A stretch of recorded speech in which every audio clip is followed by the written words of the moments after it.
Pagngarabi, maayong gabi. Maupay. Ha? Maupay. Maupay? Dilikan mo na upay.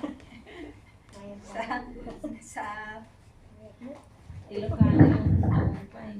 Maupay. Press. Tayo po ay manalangin. Mang banal na makapangyarihan po sa lahat. Tinataas po namin ang inyo pong banal na pangalan, O Diyos. Sa gabi pong ito, Ama, nagpapasakop po ako sa inyo. Nawa, O God, ang inyo pong banal na Espiritu ang kumilos sa inyo pong mga salita na naihanda, Panginoon, sa gabi ito. At ang mga kapatid ko, Panginoon, sakupin niyo po sila, O God, sa gabi ito as we go, Panginoon, and learn, O God, and hear your word tonight, Panginoon. Ikaw po, Panginoon, ang siyang tunay, Panginoon, na makita yung purpose mo sa mga salitang ito na amin po nga aralin this time, Panginoon, ay may reason, O God. At nawa, O God, sa paglabas namin sa iglesyang ito, baon-baon namin ito, Panginoon, sa amin pong mga puso, O God. As you instruct us, O Lord, we will obey. O God, thank you so much. In Jesus' name we pray. Amen. Natapos po tayo sa... Asan na tayo? 2 Corinthians. Ayan. Chapter 7, tapos tayo doon. Nandito na tayo sa chapter 8. At pag-uusapan natin, mga kapatid, ngayong gabi, ang patungkol sa pagbibigay. Paano dapat magbigay ang isang Kristiyano? Paano ba dapat tayo magbigay? At yung binigay kong verses kanina kay Sister Demi, there are just, ito yung mga nakita ko na ibinigay po ng Lord na scripture. Tignan po natin sa Luke chapter 6 verse 30. Hindi ba masyadong malakas? Parang lakas naman yung boses ko. Pahinahan natin ng konti. Ayan. Sa Luke chapter 6:38, mangagbigay kayo at kayo'y bibigyan. Takal na mabuti, pikpik, liglig, at umaapaw ay ibibigay nila sa inyong kandungan, sapagkat sa panukat ng inyong isukat ay doon kayo muling susukatin. Anong translation nito, sis?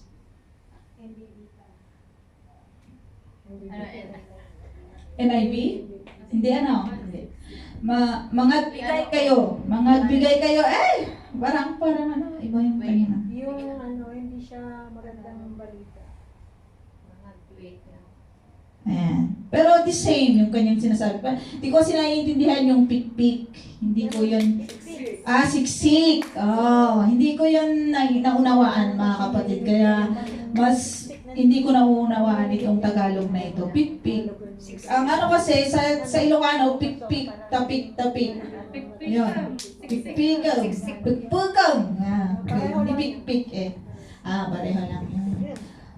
Tapos, dito po sa... Ang sabi dito sa 6:38, give and it shall be given to you, di ba? Na mas higit pa sa iyong expectation. Pik-pik, lig-lig, at umaapaw ang ibibigay sa atin. And 2 Corinthians chapter 9 verse 6, datapwat sinasabi ko, ang naghahasik ng bahagya na ay mag-aani namang bahagya na, at ang naghahasik na sagana ay mag-aani namang sagana. Acts 20:35. Kung ano ang inyong tinanim, yun din ang inyong aanihin. And Acts 20:35, sabi dito, nagbigay, halimbawa ako sa inyo sa lahat ng mga bagay na sa ganitong pagpapagal ay dapat kayong magsisaklolos sa mahihina at alalahanin ang mga salita ng Panginoong Hesus na siya rin ang may sabi, lalo pang mapalad ang magbigay kaysa tumanggap. It's better to receive, lagi natin sinasabi, it's better to receive than to receive. It's better to give, it's better to receive. It's better to give than to receive. It's better to give than to receive. Lagi-lagi natin yung sinasabi. Alam niyo mga kapatid, those scriptures na atin pong tinignan, na lahat ay tutulong ka sa mga mahihina. Diba? Sabi dito sa Corinthians, sinabi niyo yun. Na kung ano yung iyong aanihin, yun din ang iyong, ay yung itatanim, yun din ang iyong aanihin. Kung ano yung ibibigay mo, it shall be given to you also. Mga kapatid, yung pagbibigay, it's a matter of your faith. And it's a matter kung ano yung trust mo, gaano yung faith mo sa Panginoon sa iyong pagbibigay, kung gaano yung trust mo sa Lord sa pagbibigay. Gaano ba kalaki yung trust mo na yung ibibigay mo ay ganoon din ang ibibigay sa iyo ng Lord. Gaano ba yung trust mo sa Panginoon na magbibigay ka or tutulong ka sa mga mahihinang mga kapatid. And it's also a matter of your obedience. Yung obedience, kasi ang command sa atin is to give. To give. May promise yun di ba? Ang promise doon is He will give in return. Ang Panginoon, yung nabasa natin doon sa yung sa tithes and offering kanina, na ninanakawan niya ako, sabi ng Lord. Saan ka namang parte namin ninanakawan, di ba? Sa inyong ikapot pagbibigay. Pero alam niyo dito mga kapatid, there is an example na ginamit po ni Pablo na napakagandang example ng isang iglesia, ng mga iglesia, because sa Macedonia yung kanyang ginamit. Sabi niya, mga kapatid, sabi ni Pablo, nais naming malaman ninyo ang ipinakitang kagandahang loob ng Diyos sa mga iglesia sa Macedonia. Mga iglesia sa Macedonia, ini-insight ni Pablo dito sa mga Corinthians, di ba? Nakita natin yung preaching ni Sister Meds, yung kung paano nag-respond yung mga Corinthian na mga kapatid. Nag-respond sila, di ba? In-embrace nila si Titus doon sa kanyang pagpunta doon. Nakinig sila, nag-action sila doon sa sulat ni Pablo. Nagpa-review po sila doon sa sulat ni Pablo sa kanila. At ito yung kanyang sinasabi na nakita niya, kasi insight ni Pablo na kayo ay maganda sa inyong pananampalataya. Pero nag-insight dito si Pablo ng mga iglesia, which is the Macedonian churches. Na yung mga Macedonian kasi mga kapatid, makikita natin doon yung Filipos, yung Thessalonica, yun yung mga iglesia sa Macedonia. At yun ang in-example ni Paul sa iglesia, mga kapatid, na napakaganda. Sabi dito, dumanas sila ng matinding kahirapan at ito'y isang mahigpit na pagsubok sa kanila. Ngunit, dumanas sila ng kahirapan.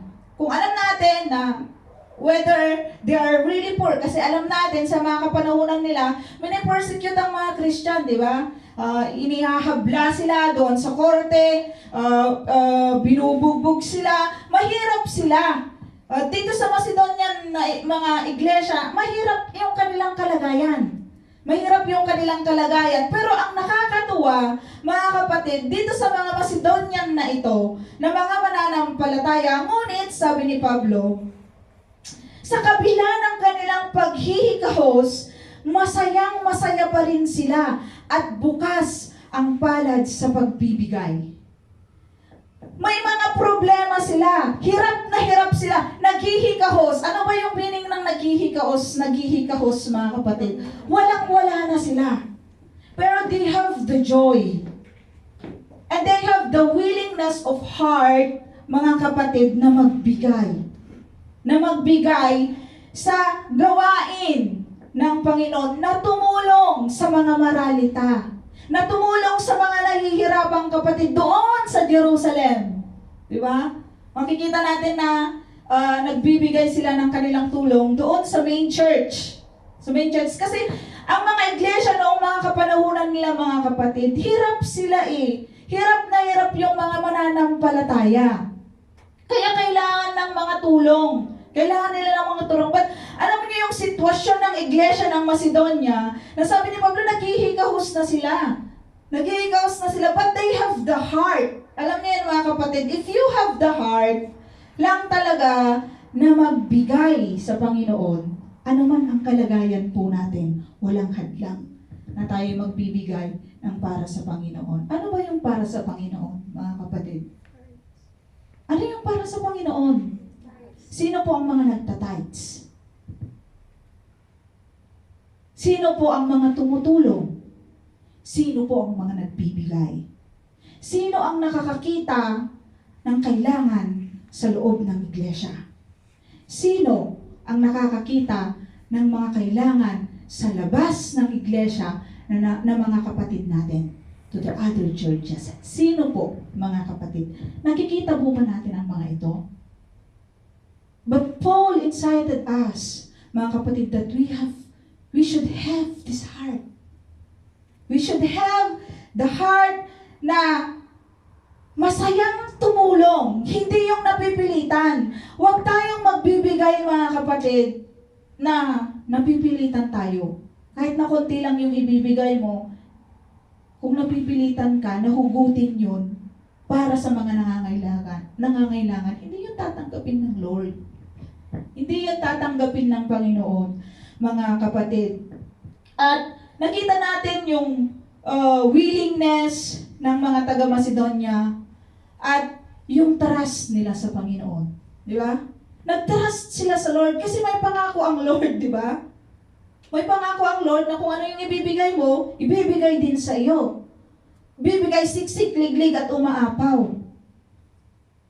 Nagtatrust sila sa salita ng Panginoon. But sometimes we Christian, we doubt. Di ba? Nagda-doubt tayo sa kakayahan ng Diyos natin. Kasi nakikita lang natin yung 50 pesos, yung pera na sa wallet natin, doon lang nakafocus yung ating paningin. But behind that, there is a rich God. Di ba? May rich God doon. Yung hari sa mga Lord of Lords and King of Kings. Di ba? Nakasulat pa sa dito, oh. Pero hanggang sulat lang ba ito, mga kapatid? Or we put it in our hearts? Because if we put it in our hearts, whatever the paghihikahos sa ating harapan, we have the willingness of heart. Kagaya ng mga Macedonian, di po ba, mga kapatid? At ito ang nakakatuwa. Sila'y kusang loob na nagbigay. Kusang loob, mga kapatid. Hindi po sila, mga kapatid, magbibigay tayo kasi may nangangailangang kapatid sa atin. Nakita na, nahihirapan, may nabalitaan silang nahihirapan ng mga iglesia, kusang loob. Sila ang lumapit, sila ang gumawa. Hindi yung iglesia, parang awan nyo, natulungan nyo kami. But they have the willingness of heart. Kusa silang nagbigay, mga kapatid. Hindi lamang sa abot, ito pa mga kapatid, hindi lang sa abot ng kanilang kaya, kundi higit pa. Sino ang may kakayahang gawin ang bagay na ito, mga kapatid, sa ating lahat? At nakakahiya lang kasi ang lagi kong sinasabi, okay lang yan kasi sobra naman yan sa pera ko eh. Parang yung pagbigay ko, di ba? Yun lang yung sobra, kaya yun lang yung ibibigay ko. Nakakahiya yung reasoning kaya nga nung binabasa ko, ano lang yung marirebuke ka talaga ng Panginoon sa kanyang mga salita, na ibibigay mo pala yung bagay na iyon because it should be. Iyon talaga. Ibigay mo yan para sa Panginoon, hindi dahil yun ang sobra sa pera mo. Hindi dahil yun ay sobra lang sa budget mo. Magbibigay ka because yung willingness ng iyong heart ay para doon. Hindi dahil sobra. Diba? Hindi dahil sobra. At na-review po ako sa bagay na na iyon, mga kapatid. Na-review po ako sa bagay na iyon na kung magbibigay pala tayo, magbibigay pala ako, this is from the heart and I'm willing to give it for the ministry. For the work of the ministry. Para sa mga kapatid or sa mga kaibigan natin na nangangailangan, na need ng ating mga tulong. Yung need ng ating pong mga tulong. At sabi ba dito, kundi higit pa. Alam ko ito, sabi ni Pablo, sapagkat mahigpit nilang ipinakiusap sa amin na sila'y bigyan ng pagkakataong makatulong sa mga kapatid na nangangailangan. Alam niyo mga kapatid na hindi nakita ni Pablo yung mainit, di ba, na pag-ibig ng mga Macedonia. Na talagang nakikita nila yung pag-ibig sa mga ito, sa kapwa nila, mga mananampalataya, because kahit alam niyo yung kanilang sitwasyon naghihikahos, sabi ni Pablo, pero alam niyo, mahigpit nilang ipinakiusap. Alam niyo, mahigpit na ipinakiusap, sila ang nakipag-usap. Siguro sabi ni Pablo, naghihikaos na kayo eh. Di ba? Alam ko yung sitwasyon ninyo, nahihirapan na kayo eh. Pero alam niyo yung mga Macedonian churches, mga kapatid, nakiusap sila ng mahigpit kay Pablo na nais nila talaga na tumulong because they want to obey the Lord.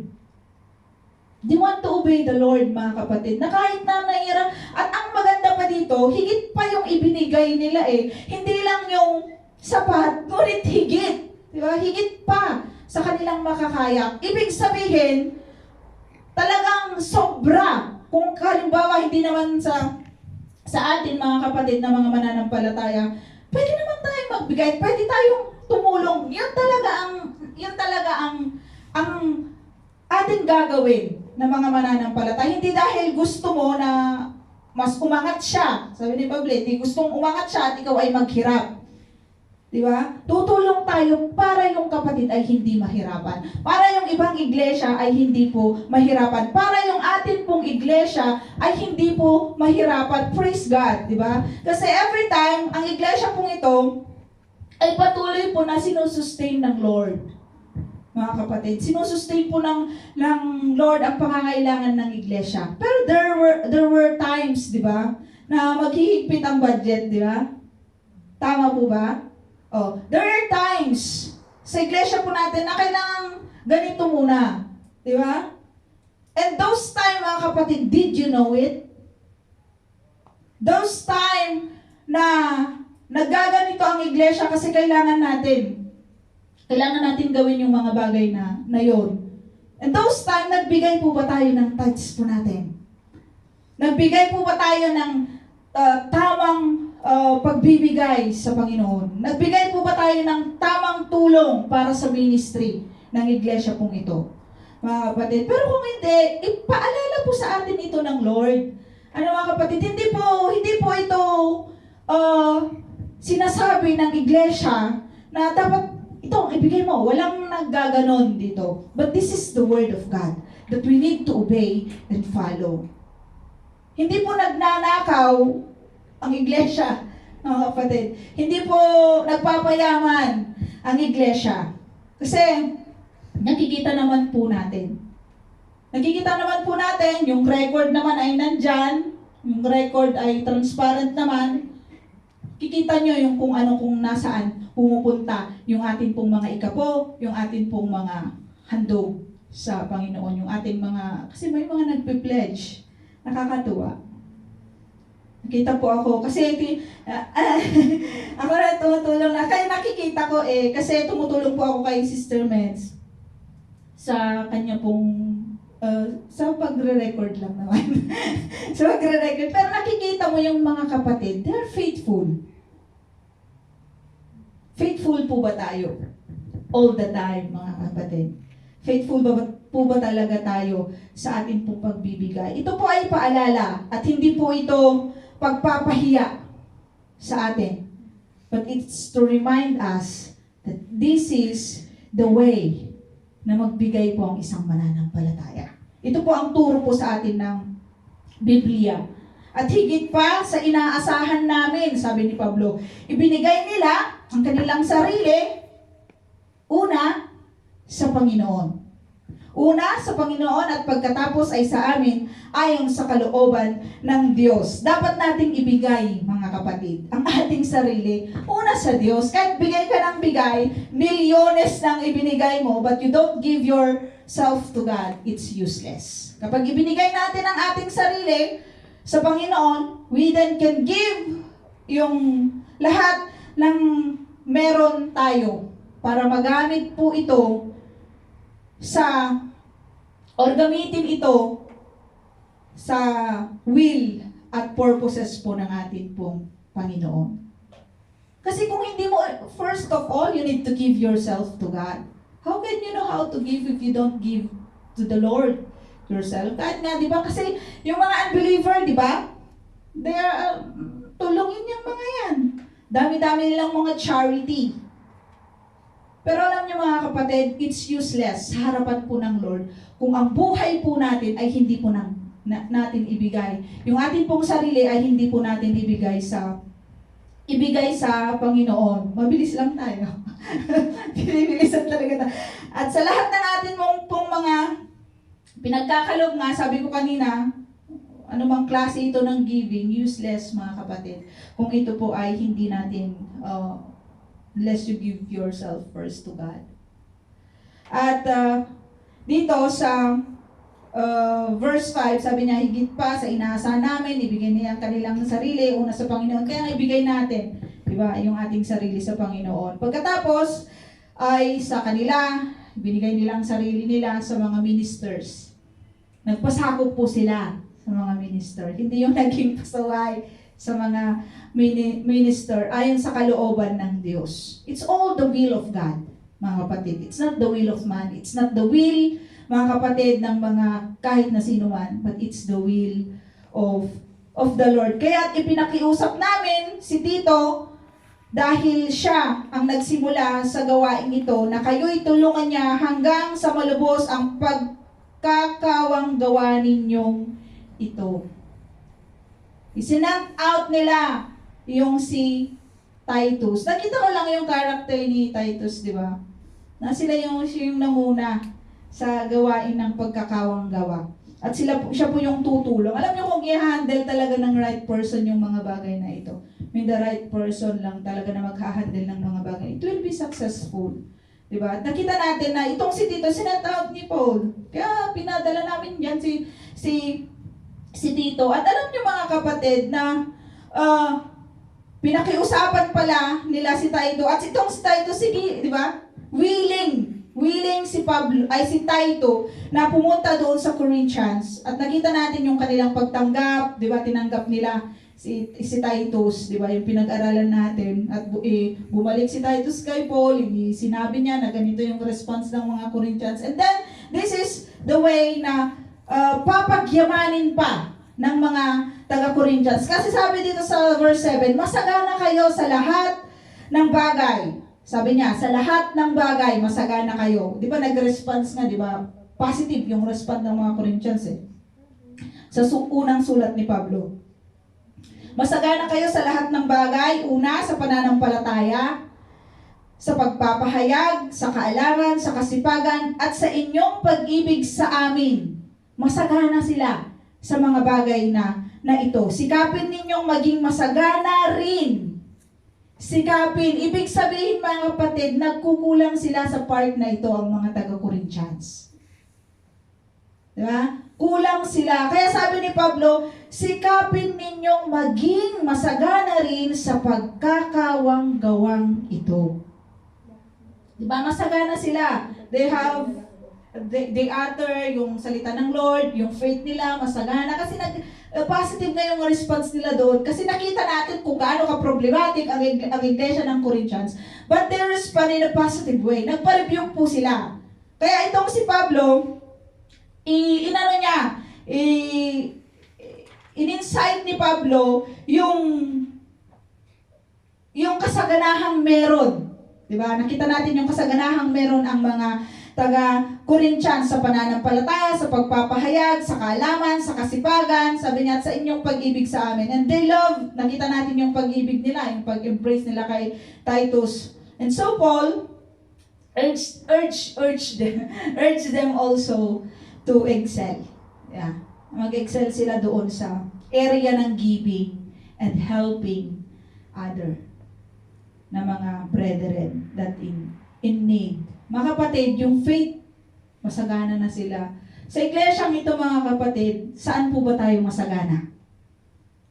Anong area po ba ang iglesyang ito na masagana po tayo? Pagyamanin natin. Di ba? Pagyamanin natin yung pananampalataya natin. Na hindi lang pananampalataya lang, mas fake ang pagyamanan natin. No. Di ba ang sarap lang na pagyamanin natin yung pananampalataya natin, yung pagpapahayag, mga kapatid, ng salita ng Lord. Pagyamanin natin yung kaalaman natin patungkol sa Panginoon. Pinapagyaman po ba natin ito? Yung kasipagan natin, when we say kasipagan, may ginagawa, di ba? Masipag sa paggawa, especially in ministry, mga kapatid. Ang daming open na ministry sa iglesia pong ito. At kung magiging masipag lang tayo, kasi di ba, sabi nga ni Pablo, binigay una nila sa yung kanilang sarili sa Panginoon. Kasi if you don't give yourself to God, you will not do the ministry. May magkahatak sa iyo. Hahatakin ka ng katamaran, hahatakin ka ng walan ng kaalaman, hahatakin ka ng kawalan ng pananampalataya, hahatakin ka ng wala kang masabi. Diba? Pero kung binigay talaga natin yung ating sarili, una sa Panginoon, unang-una lang talaga, mga kapatid, sa Panginoon, walang magiging hadlang na mapapagyaman natin ang mga bagay na ito, katulad ng mga taga-Tesalonica at Macedonia. Na pinagyaman nila yung mga taga-Corinto. Sabi ni Pablo, masagana kayo sa pananampalataya, ganito, ganyan. Pero sikapin ninyo, sabi niya, sikapin din ninyo, pagpursige sa pagkakawang gawa, sabi ni Pablo. Hindi sa inuutusan ko kayo, sabi ni Pablo. Sinasabi ko lamang sa inyo ang pagsisikap ng iba upang masubok ang katapatan ng inyong pag-ibig. Hindi sa kino-compare ko kayo dito sa iglesyang ito.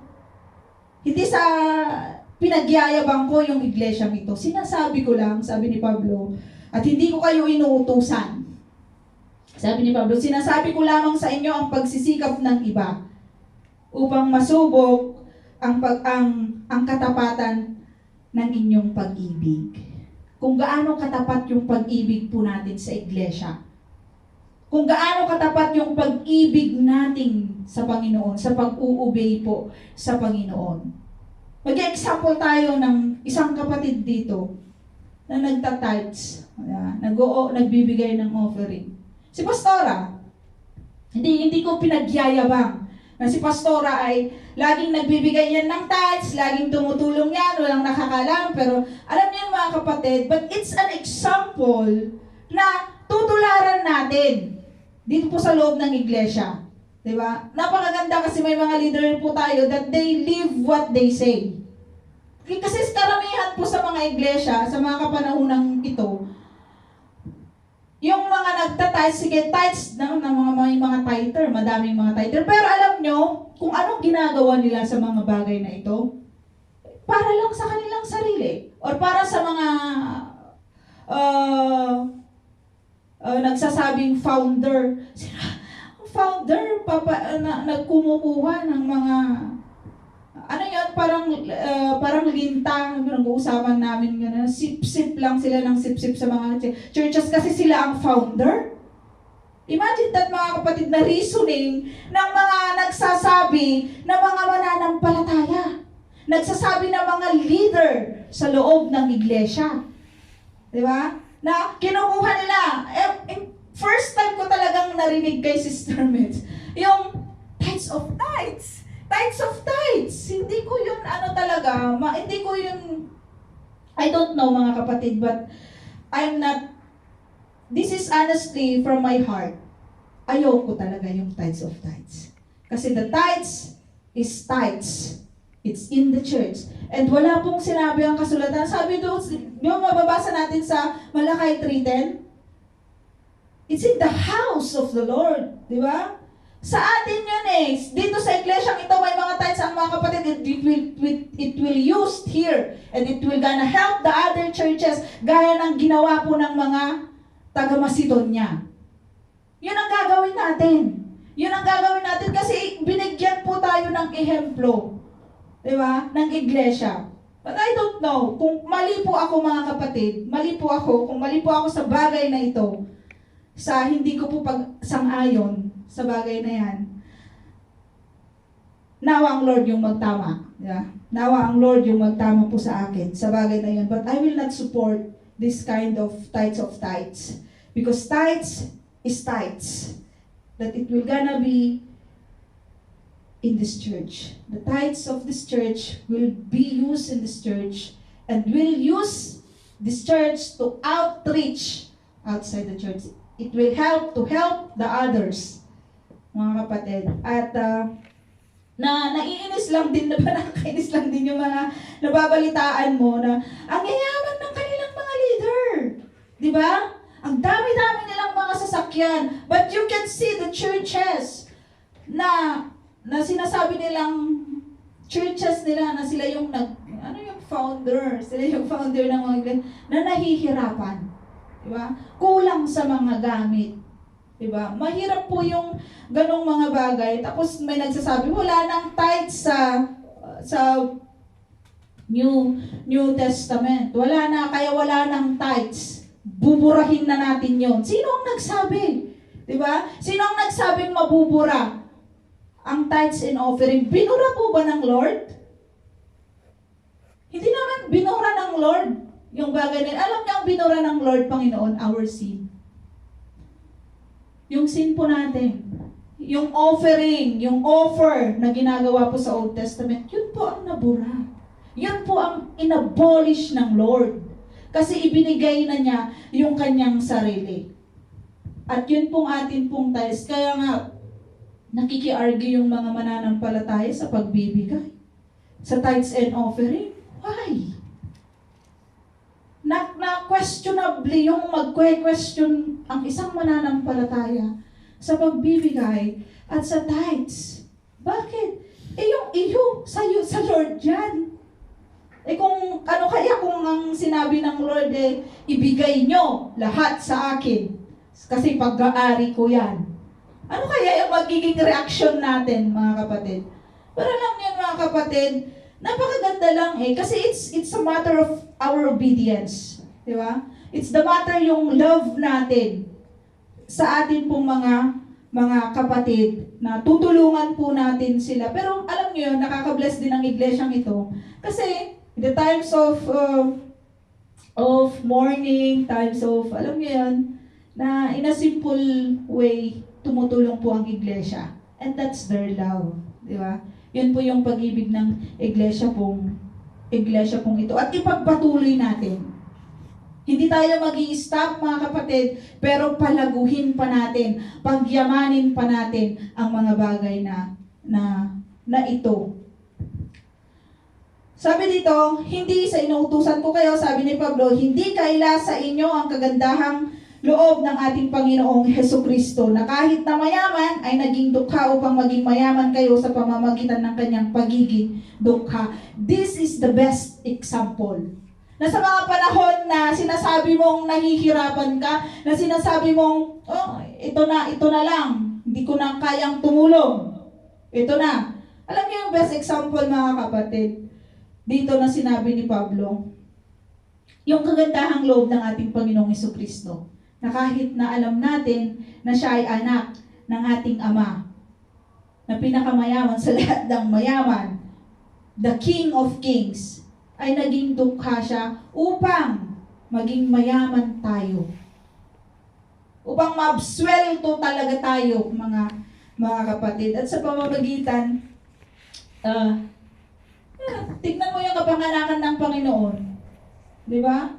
Sino sa atin yung napanganak si Pastora, kinento niya sa kanyang buhay, di ba?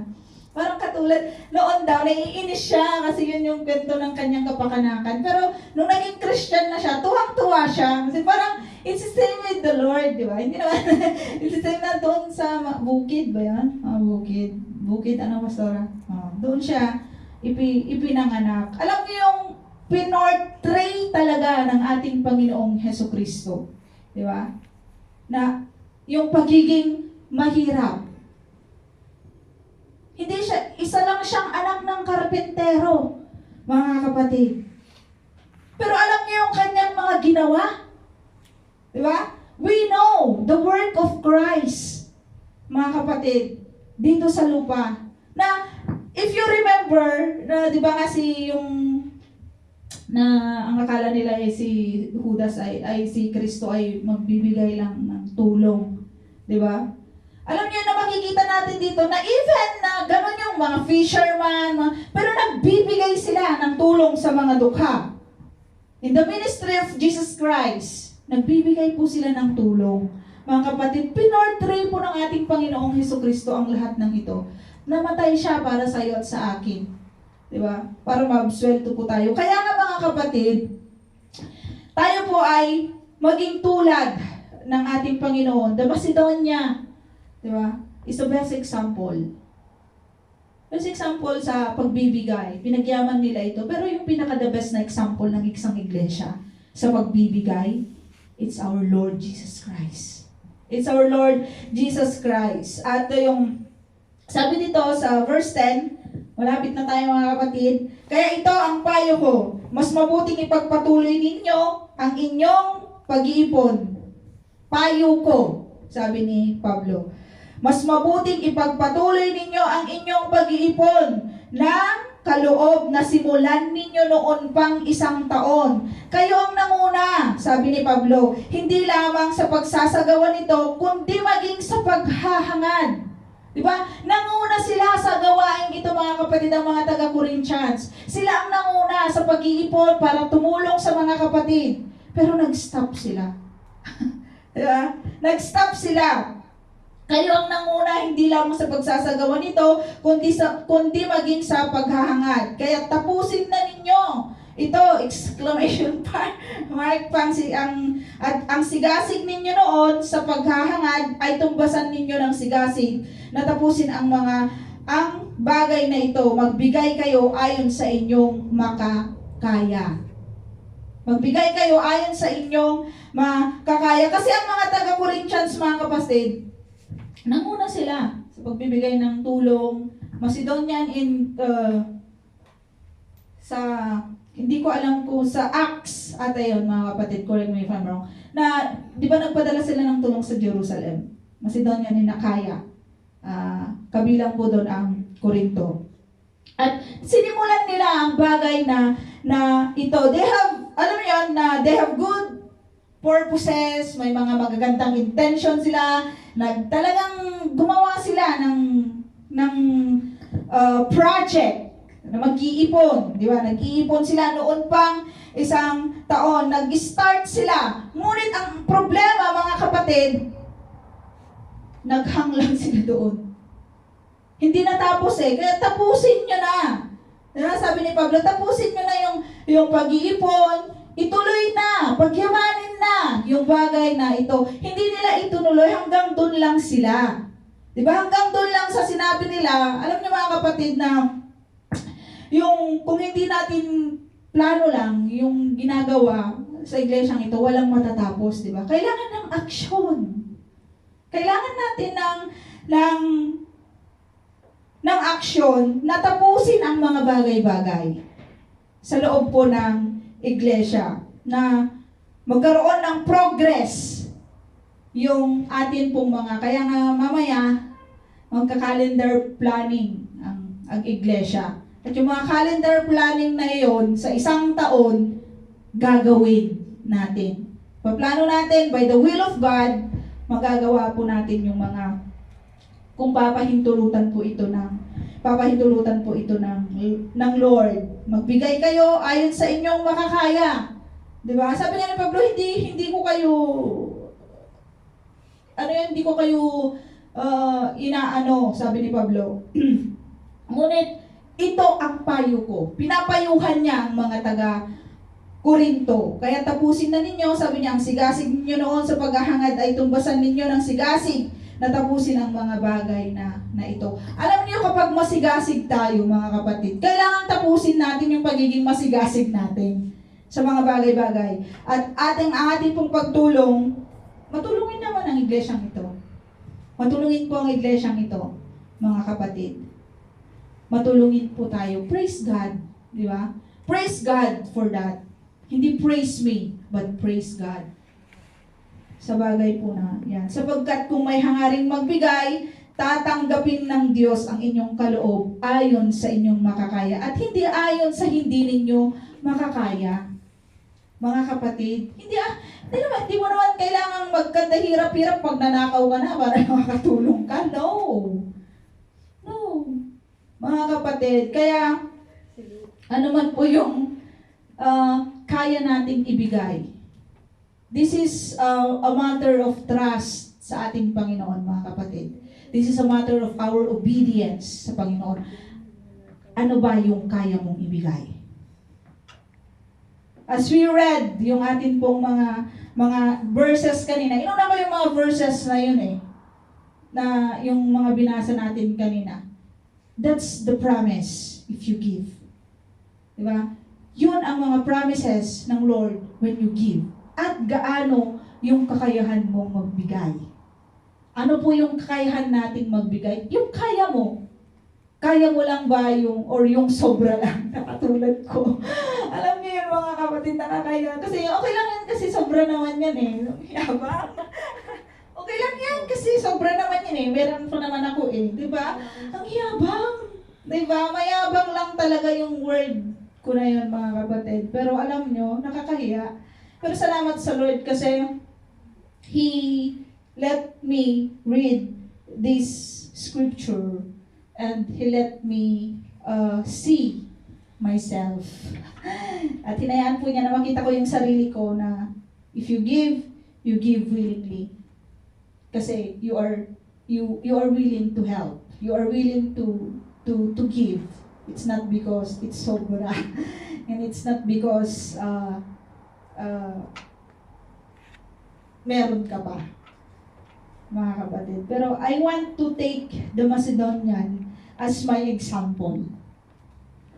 Gusto ko lang tularan po, for me personally, ewan ko po sa inyo mga kapatid, but I want to take this Macedonian brethren as my example on how they give in the ministry, on how they help the needy, mga kapatid. At napakaganda na ipaalala ko yun sa aking sarili. At nawa, ano man po yung